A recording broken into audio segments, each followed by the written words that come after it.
तो आज मैं अगर बात करूं यहाँ पे क्यों आपको जो है पेनी स्टॉक से दूर रहना चाहिए। हमेशा ये बोलता हूँ कि हाँ, पेनी स्टॉक से थोड़ा दूरी बना के रखो। अगर आपको एक्सपीरियंस नहीं है, आप अच्छे से उस कंपनी के बारे में नहीं जानते हो, तो हाँ, दूरी बनाना सही रहेगा यहाँ पे आप लोगों के लिए। ठीक है, तो अगर आप बिगिनर्स हो, आप लोग स्टूडेंट्स हो, या फिर आप लोग ने पहले ट्रेडिंग या फिर इन्वेस्ट नहीं किया है किसी कंपनी में, किसी शेयर्स में, ठीक है, तो भाई पेनी स्टॉक से दूर रहना। क्यों रहना, आज मैं ये चीजें आपको दिखाने वाला हूँ। अभी 3-4 दिनों से मैं देख रहा था, एक कंपनी, दो कंपनी के शेयर्स देख रहा था मैं, बहुत 4% 5% डेली यहाँ पे जो है उड़ रहे थे। मतलब 4-5% तो डेली यहाँ पे, मतलब इतनी तेजी से भाग रहे थे ना।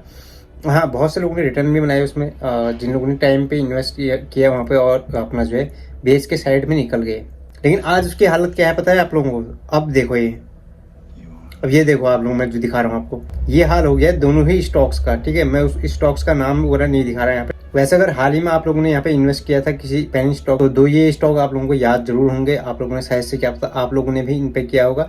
ये डेली बढ़ रहे थे और आज भी ये ज्यादा घटे नहीं है, ये सिर्फ 4-5% ही घटे हैं। जैसे डेली 4-5% बढ़ रहे थे, वैसे ही आज 4-5% जो है घट रहे थे। अब आप बोलोगे यार इसमें दिक्कत क्या है फिर, जब 4-5% ही बढ़ रहे थे, 4-5% ही यहाँ पे जो है घट गया है एक ही दिन में, तो दिक्कत क्यों है? तो यहाँ पे मैं जो आपको दिखा रहा हूँ ना, यहाँ पे देखो सेलर कितने 100% सेलर हो गए हैं। 3-4 दिन पहले यही जो काफी 15-20 दिन से चल रहा था सीन, तो ये 100% बायर थे इसमें, मतलब 97% बायर थे, और 3% या फिर 0.2% 0.10% वाले बंदे जो है यहाँ पे सेल कर रहे थे, और बाकी जो है बायर थे, क्योंकि ये स्टॉक जो है ऊपर जा रहा था, पेनी स्टॉक।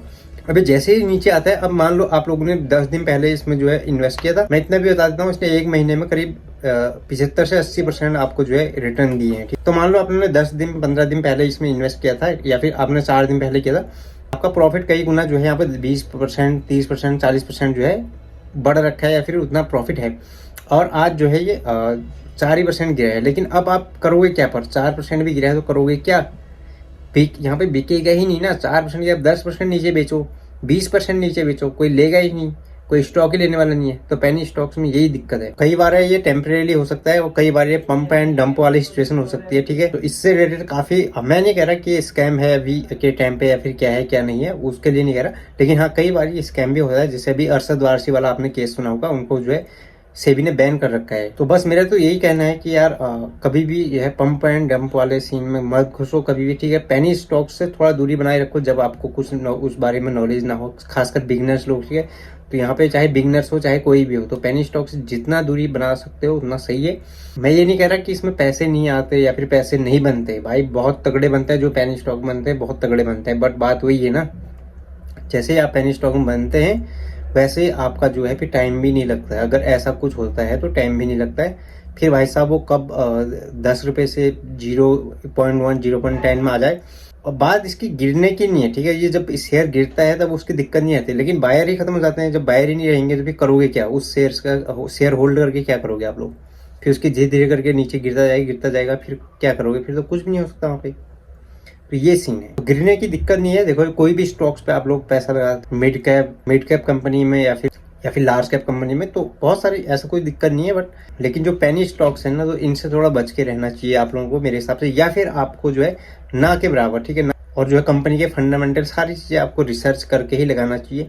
और खासकर जब उसका स्टार्टिंग पॉइंट हो ऊपर जाने का, तब आप लगा सकते हो, अगर लगाना हो तो। ठीक है, ट्राई करना हो तो, ठीक है, वो भी इतना अमाउंट में जिससे आपको कोई फर्क ना पड़े। इतना नहीं लगाना है कि भाई तुम्हारा कैपिटल लेके चले जाए, कैपिटल जो है डूब जाए वहीं पे। ठीक है, तो ये सब चीजें नहीं करनी है। तो इनका यही सीन होता है, 1 रुपए से 10 रुपए कब चले जाएगा। और भाई खासकर मैं ये बोलूंगा कि जो टेलीग्राम ग्रुप है या फिर कोई भी टिप देता है, तो वो टिप किसी की भी मत लो कभी भी। ठीक है, तो ये पेनी स्टॉक, और बहुत सारे लोग प्रमोट करते हैं यूट्यूब पे ही, बट वो डायरेक्ट ये बोलते हैं कि ये बाइंग सेलिंग रिकमेंडेशन नहीं है, बट उसके बारे में बहुत अच्छी अच्छी चीजें बताएंगे। बहुत जो है उसको जो है उसी के ऊपर पूरी वीडियो खींच देंगे, एक ही स्टॉक्स के ऊपर। तो समझ सकते हो कि आपके माइंड में वो चीज़ डालना चाह रहे हैं, भले ही वो सामने से नहीं बोल रहे हैं कि यार भाई ये बाइंग सेलिंग का है या नहीं है। ठीक है, तो ये चीज़ें हैं, हो सकता है वो प्रमोटर ही है आधे से ज़्यादा। ठीक है, तो ये सारी चीज़ें हैं।